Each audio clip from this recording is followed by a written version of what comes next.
ছোটোবেলায় মুড়ি ঘন্ট মানে জানতাম ওর মধ্যে মুড়ি দেওয়া থাকে।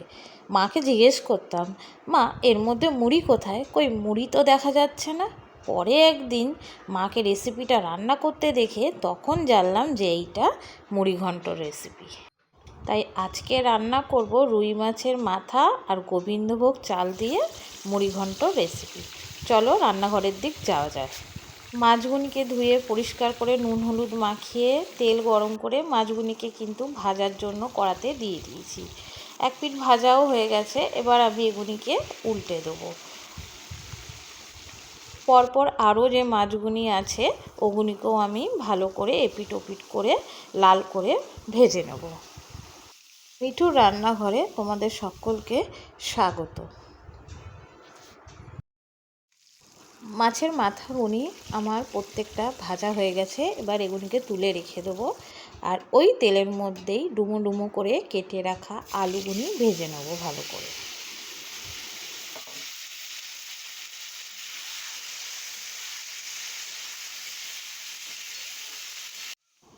আলুগুনি এখানে আমার ভাজা হয়ে গেছে, হালকা লালচে লালচে করে ভেজে নিয়েছি। এবার আমি আলুগুনিকে তুলে রেখে দেবো। আর ওই তেলের মধ্যে ফোড়নে দিয়ে দেবো তেজপাতা, শুকনো লঙ্কা আর কিছুটা গোটা জিরে। আর ওর মধ্যে দিয়ে দিয়েছি দুটো এলাচ ফাটিয়ে। এইবারে দিয়ে দেবো এর মধ্যে এক বাটির মতন কুচনো পেঁয়াজ।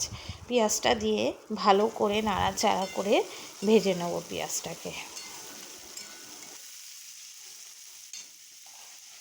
পেঁয়াজটা এখানে ভাজা হোক আর আমি এদিকে একটা মশলা রেডি করে নিই। দিয়ে দিয়েছি টমেটো, আদা, রসুন, কাঁচা লঙ্কা, কিছুটা গোটা গরম মশলা। পেঁয়াজটা এখানে আমার ভাজা হয়ে গেছে, বেশি ভাজিনি, হালকা বাদামি রং হলেই হবে। এইবারে আমি এর মধ্যে দিয়ে দেবো পেস্ট করে রাখা মশলাটা। মশলাটা দিয়ে ভালো করে একটু নাড়াচাড়া করে নিচ্ছি। এবারে এর মধ্যে দিয়ে দেবো ধনে গুঁড়ো, জিরে গুঁড়ো, দিয়ে দেবো হলুদ, ঝালের জন্য দিয়ে দেবো লঙ্কা গুঁড়ো, দিয়ে দেবো নুন, দিয়ে এবার মশলাটাকে আমি ভালো করে নাড়াচাড়া করে কষিয়ে নেব, যাতে মশলার কাঁচা গন্ধটা না বেরায়। মিক্সির বাটি ধোয়া জলটাও আমি এর মধ্যে দিয়ে দিচ্ছি, দিয়ে এবার ভালো করে কষিয়ে নেব।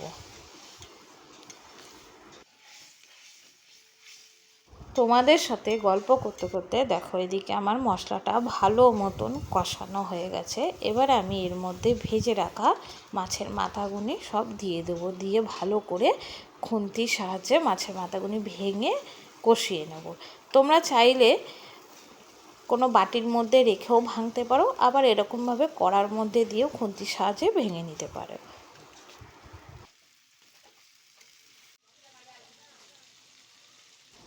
এবারে এর মধ্যে ভেজে রাখা আলুগুনি দিয়ে দেবো।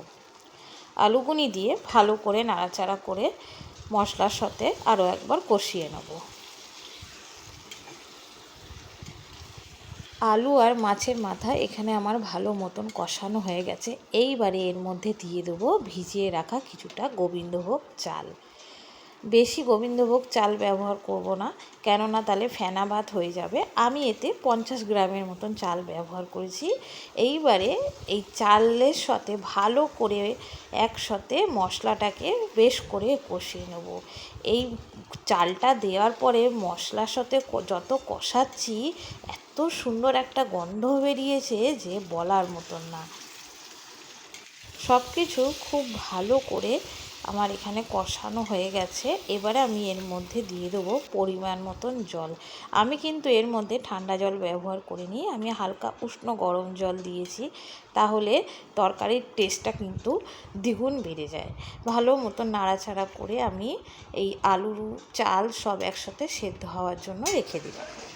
এবারে ঝোলটা দেখে এর মধ্যে দিয়ে দেবো অল্প একটু নুন, দিয়ে ভালো করে নাড়াচাড়া করে এগুলো সব সেদ্ধ হওয়ার জন্য রেখে দেবো।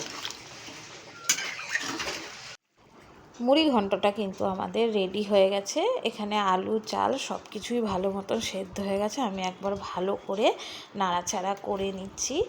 গরম গরম ভাতের সাথে মাছের মাথা দিয়ে মুড়ি ঘন্ট খেতে যা ভালো লাগে না, বলার মতন না। আমি তো শুধুই বাটিতে করে নিয়ে খেয়ে নিই।